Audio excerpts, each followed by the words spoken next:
मैं चाहता हूं कि ज़रा वो क्लिप भी आप एक दफ़ा दोबारा से देख लीजिए जिसमें जो इनके असिस्टेंट डायरेक्टर और जो टीम के दूसरे अरकान हैं वो किस तरीके से इनसे माफिया मांग रहे हैं। प्लीज दिखाइए। क्या लगता था पकड़े नहीं जाएंगे यार? क्यों नहीं पकड़े? जब कौन लोग थे आप?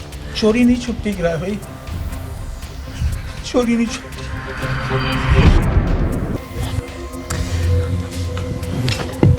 चलो बस ये समझ के कि जो किया है। और ये देखो इधर ज़मीन पे पैसे उठाते हैं ना साजिद भाई, मेरी बेटी अपनी माँ ने अल्लाह मालिक है उनका। अस्सलाम वालेकुम नाज़रीन, आपका मेज़बान यासिर शामी आपकी खिदमत में हाजिर है और आप देख रहे हैं डेली पाकिस्तान। मेरे साथ इस वक्त मौजूद हैं सैयद इकरारुल हसन जो ARY न्यूज़ पर सरेआम प्रोग्राम करते हैं।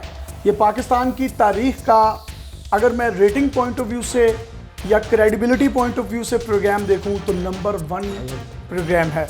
लेकिन इस टीम में काम करने वाले लोगों ने, जो इनके प्रोड्यूसर्स थे, जो इनके असिस्टेंट डायरेक्टर्स थे और टीम के कुछ अरकान थे, जिन्होंने लोगों से भत्ता लेना शुरू कर दिया। इवन उन्होंने पुलिस को भी नहीं छोड़ा, पुलिस से भी ब्लैकमेल करके पैसा लेना शुरू कर दिया और बहुत से लोगों को सरेआम के नाम पर लूटना शुरू किया। सैयद इकरारुल हसन की टीम, इसको एक मिसाल के तौर पर मैं बयान करने की कोशिश करता हूँ कि यासिर शामी डेली पाकिस्तान पर कोई प्रोग्राम करता है, मेरी टीम का कोई भी रुकन करप्शन करता है तो लोग यही समझेंगे कि यासिर शामी भी मुलविस है। पीछे हमने कुछ मामला देखे जिसमें ये कहा जा रहा था कि शायद इकरारुल हसन पैसे पकड़ता है, लोगों को ब्लैकमेल करता है और पैसे लिए जाते हैं प्रोग्राम करने के और प्रोग्राम रुकवाने के। तो इन्होंने अपनी ही टीम के खिलाफ ऑपरेशन किया, उनको पकड़वाया। उन्होंने कितने लाखों की या करोड़ों रुपए की करप्शन की, वो तमाम तर तफसीलात हम इकरारुल हसन से जानेंगे और इनसे कुछ तल्ख सवाल भी करेंगे। सर, लोग जो कहते थे कि आप करप्शन करते हैं, आप ब्लैकमेल करते हैं लोगों को, लाखों रुपए लेते हैं प्रोग्राम ऑन एयर करवाने के, एक इंटरव्यू में आपने भी सवाल पूछा, ये मैंने भी किया था, तो वो तो कहीं ना कहीं बात पर सच साबित होती हुई दिखाई दी ना। आपके इस पे क्या मौक़िफ़ है? नहीं, एक तो मैं ज़ाहिर अफसरदगी भी है और उस पैशन से मैं जवाब नहीं दे सकूँगा, शर्मिंदगी भी है क्योंकि ज़ाहिर है आपकी लीडरशिप में कहीं ना कहीं थोड़ा सा कुछ ना कुछ प्रॉब्लम तो था कि ये लोग इस रास्ते पर निकले। वो अलग बात कि हमने अल्हम्दुलिल्लाह इनको खुद पकड़ा, न सिर्फ पकड़ा, इनकी वीडियोस रिकॉर्ड की, इनको ऐन उसी तरह जिस तरह किसी भी दूसरे मुजरिम को पकड़ते हैं, पकड़कर हमने टेलीविज़न का प्रोग्राम भी ऑन एयर किया, ब्रेकिंग न्यूज़ भी चलाई, मुकदमा भी दर्ज करवाया और गिरफ़्तार भी हैं ये लोग आज तक, जब तक आप में ये बात। ये कितने लोग थे? ये 2 लोग थे, एक असिस्टेंट डायरेक्टर हमारे और एक प्रोड्यूसर। करप्शन कितनी की इन्होंने? अब मैं आपको बताऊं तो मुझे हैरत होती है, नंबर ज़्यादा हो रहे हैं आहिस्ता आहिस्ता, क्योंकि अब जब ये प्रोग्राम ऑन एयर हुआ है ना तो लोग शिकायतें लेके आ रहे हैं कि जी वो फ़लाँ प्रोग्राम के बाद भी इन्होंने हमसे आके भत्ता मांगा था या फ़लाँ जगह पर रेड ना करने के इन्होंने हमसे पैसे मांगे थे। तो इनिशियली तो हमारे पास 10, 20, 15 लाख रुपए की थी पर पर्सन, लेकिन अब ये नंबर थोड़ा सा बढ़ रहा है। ये किन किन लोगों को ज़्यादा ब्लैकमेल करते थे? मैं पहले आपके सवाल के जवाब दे दूँ ना कि वो आपकी बात बिल्कुल ठीक है कि आपकी टीम में से कोई करप्शन करेगा और कोई भी दूसरा उसको पकड़ लेगा तो लामहला वो यही समझेगा कि यासिर शामी ने इसको भेजा था पैसे लेने के लिए, भत्ता लेने के लिए। तो पहली बात तो सदाकत की परवरदिगार ने जो इज़्ज़त रखी वो ये कि हमने खुद इन लोगों को पकड़ा। फिर शामी साहब, मैं 8 साल से लोगों के साथ हूँ, हमारा सोना जागना, उठना बैठना, ट्रैवलिंग, प्रोग्राम रिकॉर्ड करना, हम हर तरह की बात करते होंगे एक दूसरे से। अगर इकरारुल हसन के दिल में इन 8 सालों में एक जुमले का भी खौफ होता कि यार मैंने फ़लाँ वक्त में इनसे ये बात की थी, शायद उन्होंने रिकॉर्ड ना कर लिया, 24 घंटे के इनके खुफिया कैमरे ऑन होते थे, अगर मेरे दिल में ये खौफ होता कि यार मैंने एक ऑडियो नोट इनको फ़लाँ वाला भेजा हुआ था जो अखलाक से ही गिरा हुआ था, बाकी तो करप्शन तो छोड़ दें, या मेरे जहन में ये होता कि यार इनकी मेरी कोई कमज़ोरी 8 साल में इनके पास होगी, मेरे किरदार के बारे में, मेरे प्रोफेशनलिज्म के बारे में, तो मैं बहुत डरता इनके ख़िलाफ़ प्रोग्राम करने। तो आज सीना चौड़ा करके इकरारुल हसन अल्हम्दुलिल्लाह उनके ख़िलाफ़ खड़ा भी है, अपने लोगों के ख़िलाफ़। मैं तकलीफ़ में हूँ, मैं खुश नहीं हूँ। मैंने उनको, हम किसी मुजरिम को वार्निंग नहीं देते। अब वो दोनों अरकान किधर हैं? इनको हमने वार्निंग भी दी, जेल में मिलने गए, कोई मिन्नत समाजत भी उन्होंने आपसे की, माफिया भी मांगी ऑन कैमरा, रहम नहीं आया?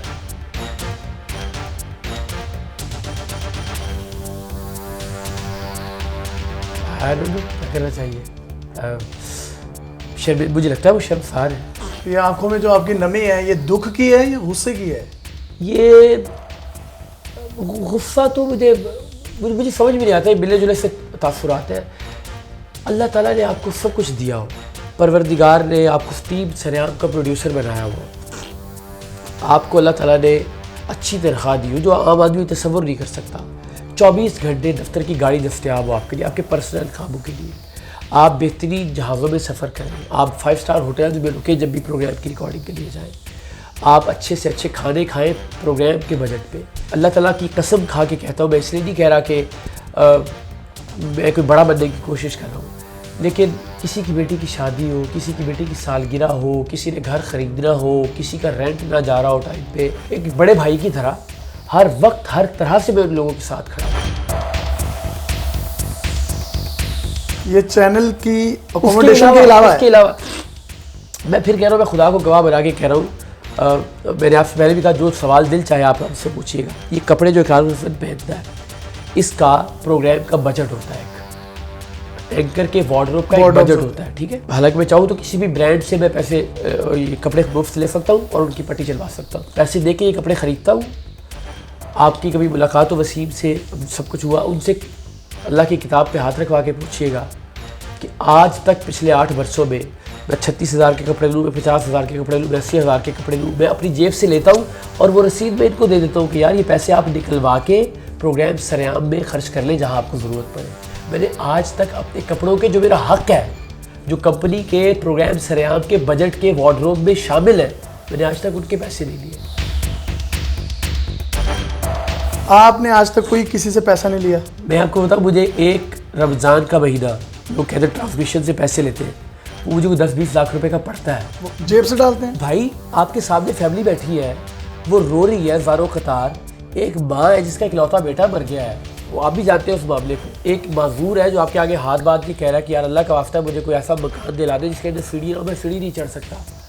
तो वो भी रोता है, आप भी रोते हैं, और कोई फ़ोन कॉल आए नहीं आए, हम कब से हम ये करते हैं कि चलिए आपकी बेटी की तालीम की जिम्मेदारी मेरी, आपकी बेटी के जहेज़ का जिम्मा, जो हम ऑनर कह रहे होते हैं, तो अल्टीमेटली तो वो अब पिछले 5-6 वर्षों से जब से मैं देखी कर रहा हूँ तो मेरी एक सवाल सोशल मीडिया सारिफीन के बड़े जहन में है कि एक शख्स ने आपके खिलाफ प्रेस कॉन्फ्रेंस की, धुआंधार 1 घंटे की, कोई नफ्सियाती मरीजों का कोई हॉस्पिटल था, इदारा था, तो क्या उस शख्स से आपकी टीम के लोगों ने पैसे खाए थे जो वो इतने वसूख से कर रहा था, या कोई और मामला था?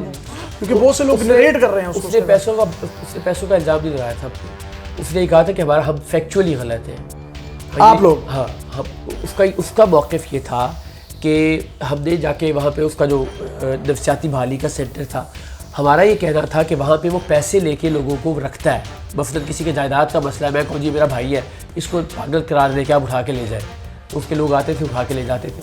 तो हम भी कहते थे कि कानून में इसकी गुंजाइश नहीं है और ना ही होनी चाहिए कि आप किसी को भी पागल कहें, उसको पैसे दें और वो उसको उठा के ले आए। इकरार भाई मुझे बताइएगा, वो फैक्चुअल मसला था, उसने कभी भी हम पे पैसे लेने या उसका इल्ज़ाम नहीं लगाया। अपनी टीम के 2 सीनियर अराकीन को जब आपने पकड़वा दिया, पुलिस ने उनकी दुर्गत भी बनाई, जेल में भी उनको डाला गया, वो जेल में है और कानून के मुताबिक जो भी उनको सज़ा बनती है उनको मिलनी भी चाहिए। आप जब प्रोग्राम करने गए उसके बाद या करेंगे फ्यूचर में, तो मिस करेंगे उन्हें? हाँ। कितना मिस करें? मैंने उनसे भी कहा, मैंने कहा मैं जब प्रोग्राम कर रहा होता था तो मुझे लगता था ये वसीम खड़ा है, साजिद खड़ा है, एक फीलिंग होती है ना कि आपका प्रोड्यूसर, आपका असिस्टेंट डायरेक्टर पीछे खड़ा है। यस, अच्छे लोग थे, काम करने वाले लोग थे, पता नहीं अल्लाह ताला ने किस वजह से ट्रैक से हटा दिया। मुश्किलात का जो सामना करना पड़ेगा, वो एक ट्रस्ट और एक टीम को दोबारा उस नहज पर लेके जाना, वो ट्रेनिंग जो आपने उनको दी थी 8 सालों में, उसके लिए मैं तैयार हूँ। मैं तो ये समझता हूँ कि अल्लाह ने एक नई रूह फूंक दी है, एक नया जज्बा दे दिया, वरना मैं बहुत रिलाय करना शुरू हो गया था इसके ऊपर, मेरा कंट्रीब्यूशन कम से कम तर हो गया था सर आपके अंदर। हमने आमतौर पर देखा है कि जब भी करप्शन की बात हो तो अपने लोगों के खिलाफ, अगर वो सियासत में देखा जाए तो सियासत में भी लोग बचा जाते हैं। आपने अपनी टीम के खिलाफ प्रोग्राम करके उनको बेनकाब ऑन कैमरा किया, चेहरे भी आप ब्लर कर सकते थे क्योंकि अदालत में केस चलता है, तो उसके बाद मुजरिम या मुलजिम मैंने उनसे कहा, वो रोते हुए मुंह उधर किया, मैंने कहा यार मुंह दिखाए, लोग कहेंगे दूसरों के चेहरे दिखाते थे और अपने बंदे का मुंह उस तरफ करवा दिया। आपने ये सारा मामला किया तो आपकी कैफियत क्या थी, मैं वो जानना चाहता हूँ। देखिए, एक तो मेरे दिल में कोई चोर नहीं था, मुझे कम से कम ये नहीं था कि किसी स्टेज पे खुदा ना खास्ता ये लोग कोई ऐसी चीज़ सामने ले आएंगे बाद में कि जो मेरी कोई कमज़ोरी होगी। मैंने दयानतदारी से 8 साल के साथ काम किया, तो मैं पूरे ईमान और ईकान के साथ प्रोग्राम किया। मेरी जो कमज़ोरी आप कहें ना कि जब इनकी बेटियां, इनके बच्चे, इनके भाई जिनके साथ हम मिलते थे रोज़ाना की बुनियाद पर, जो जिनके हम घर जाते थे, फैमिली का हिस्सा बन जाते हैं आप। 24 घंटे अपने अपने घर वालों से ज़्यादा वक्त साथ उनकी गुजारते माओ ने, फैमिली मेंबर्स ने, बहनों ने राब्ता नहीं किया कि इकरार भाई छोड़ दें? हैं। या रोए भी क्यों नहीं रहम आया आप? नहीं, क्या रह तो इसका मतलब फिर कातिल रोता नहीं है क्या कत्ल करने के बाद? छोड़ देते आप उनको। बहुत से लोग ये कह रहे हैं कि आपने गलत किया है। नहीं, कोई बात नहीं, उन्होंने किया था, आप उनको किसी ने छोड़ कहा मौका देना देते, चाहिए। टीम से निकाल देते। मौके दिए सबने आपने। कहा मौका देना चाहिए। मैं अल्लाह की कसम खा के कहता हूँ, और उस प्रोग्राम पे उन्होंने माना भी कि मैंने कम से कम 10 बार समझाया बिठा के कि आपके बच्चों के आगे आएगा। मैंने उनसे ये तक कहा कि आप सरेआम छोड़ के कोई कारोबार कर ले, मैं पैसे दूंगा, कोई दुकान खोल लो, कुछ भी कर लो। ये जो आप काम शुरू कर दिया, जिसकी खबरें मुझे आना शुरू हो गई है, ये अगर अल्टीमेटली आप पकड़े जाओगे तो आपके बच्चे बर्बाद होंगे, आपकी अपनी ज़िंदगियाँ बर्बाद होंगी। फ्यूचर में अगर इसके कोई इस तरह के समरात आते हैं या असरात आते हैं, आप टीम के सामने कैमरे लगे हैं, 3-3 कैमरे हैं, रिकॉर्डिंग पर हैं, कोई ऐसी चीज़ यही आपकी एक्सपोज कर देते हैं, निकाल देते हैं, इस बात का भी कोई डर खौफ नहीं है आपको? 24 घंटे के खुफिया कैमरे चलते थे और इनके ऑन कैमरे भी ऑन होते थे? होंगे ना, जब हम माइक के बगैर भी, हम जब गुफ्तगू कर रहे होते हैं, पीछे भी आप गाली भी दे देते हैं, गाली भी किसी को शुगर मेला भी किसी को- कर लेते हैं। हाँ, किसी को लगा भी दी शायद एक आमतौर पे जो तो प्रोग्राम वो था। उसका जो इम्पैक्ट भाई 8 साल में मुझे अपनी ज़ात पे कितना यकीन होगा, अल्लाह की ज़ात के बाद परवरदिगार का एहसान है, मुझे कितना यकीन होगा कि मुझे 1 मिनट का, 1 सेकंड का खौफ नहीं आया कि यार ये कोई चीज़ मेरे सामने ले आएंगे बाद की हिम्मत हुई मेरी आंखों में आंखें डाल के बात करने की। रो रहे थे। मुझे कहते ना कि यार आप भी तो करप्ट थे ना, हमें पकड़वा दिया आपने, आप भी तो ये करते थे ना, हमें पकड़वा दिया मैं आपने। चाहता हूँ कि ज़रा वो क्लिप भी आप एक दफ़ा दोबारा से देख लीजिए, जिसमें जो इनके असिस्टेंट डायरेक्टर और जो टीम के दूसरे अरकान हैं वो किस तरीके से एक बार तो इनसे कह- माफिया मांग रहे हैं। प्लीज़ दिखाइए। सोचना था तुमने कितनी बार समझाएगा, कितनी बार समझाया? क्या लगता था पकड़े नहीं जाएंगे यार? क्यों नहीं पकड़े जब? कौन लोग थे आप? चोरी नहीं छुपती इकरार भाई, चोरी नहीं छुपती, चोरी नहीं छुपती। आपने बहुत कोऑपरेट किया। हम इस सिचुएशन पे आके खड़े हुए, हमने यही साथ ही है मेरे, बस ये हम यही बोल रहे थे कि नहीं यार हमने बहुत गलत किया। आप जैसा इंसान नहीं मिलेगा। मुझे तो नंगा कर दिया आपने सब लोगों के सामने।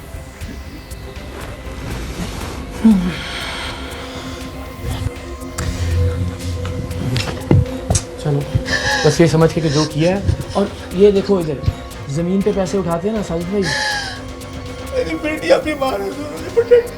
अल्लाह मालिक है उनका, जहाँ अल्लाह ताला ने इतना बड़ा किया उनको ठीक है, मैं ये करना सर फेस करे ना सामने। नहीं कर सकता। एक बार तो मुझे कहते रहा कि भाई आप भी तो यहाँ गलत थे ना, आपने भी तो ये ज्यादती की हमारे साथ, आपने भी तो फिलहाल वक्त में ये किया था ना।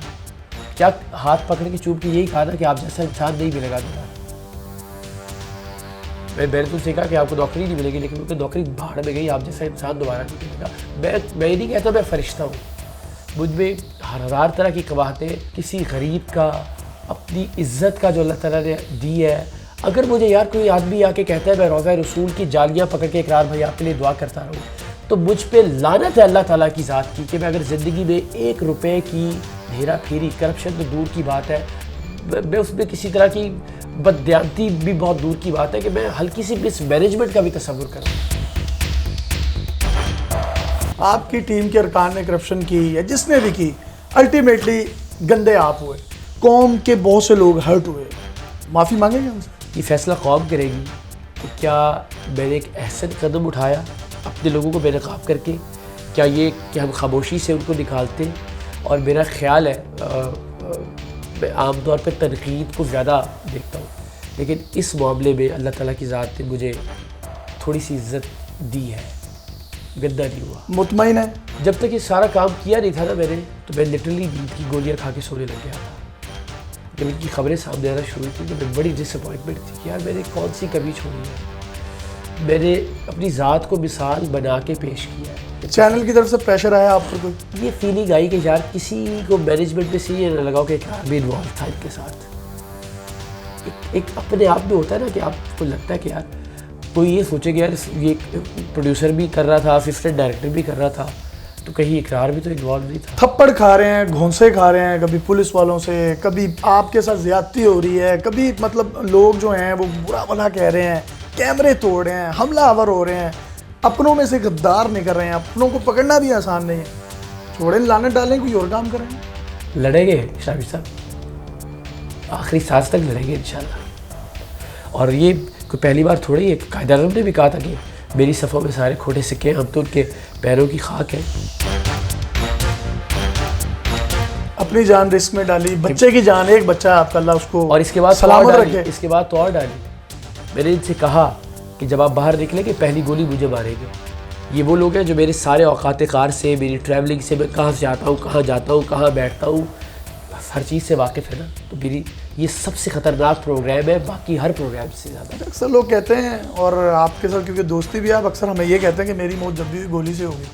ये क्यों कहते हैं? अल्लाह ना करे, अल्लाह आपको लंबी ज़िंदगी दे। अल्लाह ज़िंदगी तो इतनी दे कि जो किसी की मोहताजी के बगैर हो, और शहादत की मौत दे, किसी अच्छे काम की वजह से मार दे, तो बजाय इसके कि बिस्तर पे गुर्दों का मरज़ हो गया है, फेफड़े जवाब दे गए हैं जी लॉजिकल, उससे बेहतर नहीं कि अल्लाह ताला के रास्ते में, पाकिस्तान के रास्ते में कुर्बान हो जाए। मेरी तो ये ख्वाहिश है इंशाअल्लाह। मट्टी याद करेगी आपको, लगता है? कितना अरसा याद करेगी? करेगी भी तो। नहीं करेगी।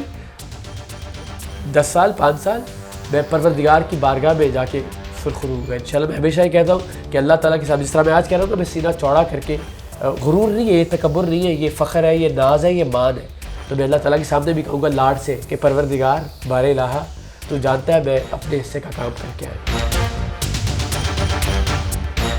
बहुत शुक्रिया इकरारुल हसन साहब से। हमने तल्ख सवालात भी किए, कुछ जज्बाती सवालात भी किए, ये कितना गलत कह रहे हैं, ये कितना दुरुस्त और कह रहे मैंने हैं। बहुत कोशिश की कि मैं अपने जज्बात को काबू में रखूं, क्योंकि वो मैं नहीं चाहता कि लोग कहेंगे यार एक नया ड्रामा शुरू हो गया है। और वो आई वांट कि ये फैक्चुअल रहे और फैक्चुअली लोगों को जो इन्होंने किया उसकी सज़ा मिले। इसका फैसला आपने करना है, इन्होंने गलत किया या ठीक किया। और अपने हिस्से की शम्मा बड़ी खूबसूरत आपका इन्होंने दिल क्या चलाई, कहता और मेरा दिल तो ये कहता है कि भाईजान जो आप कर रहे हैं, पाकिस्तान जिंदाबाद। पाकिस्तान जिंदाबाद। अपने मेज़बान यासिर शामी को इजाज़त दीजिए और देखते रहिए डेली पाकिस्तान। अल्लाह।